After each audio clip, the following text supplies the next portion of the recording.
Hello guys, আজকে বিকালবেলা অর্পিতকে phone করে বললাম চল ভাই ঘুরতে যাই। অর্পিত বলল চ। তারপরে আমাদের ঘুরতে যাওয়ার স্থান পেয়ে গেলাম স্বর্ণবদের বাড়িতে। হ্যাঁ, স্বর্ণবদের বাড়িতে ঘুরতে গিয়ে দেখছি বন্ধু এখন অব্দি ফ্যান চালিয়ে ক্যাথা গায়ে দিয়ে শুয়ে। বন্ধুকে ক্যাথা থেকে বের করা আমাদের খুব বড় মুশকিল ছিল, তাই বন্ধু ওয়ার্ড্রপ থেকে সব ড্রেসগুলো পরতে লাগলাম আর বন্ধু ভয় পেয়ে উঠে পড়লো। হ্যাঁ, তারপর বন্ধু আমাদেরকে দিল খেতে চা এবং নিমকি।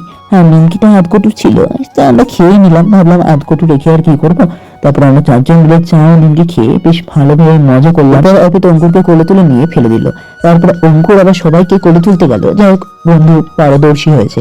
তারপরে স্বর্ণবর ফোনে কথা বলা শেষ হওয়ার পর আমরা বেরিয়ে পড়লাম প্যান্ডেল দেখার উদ্দেশ্যে।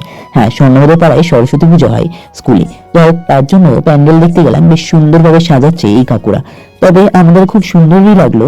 যাই হোক, তারপরে আমরা সবাই মিলে স্বর্ণবকে অর্থাৎ বন্ধুকে একটা বিউটি পার্লারে দিয়ে আসলাম, কেননা গতকাল সরস্বতী পুজো। যাই হোক,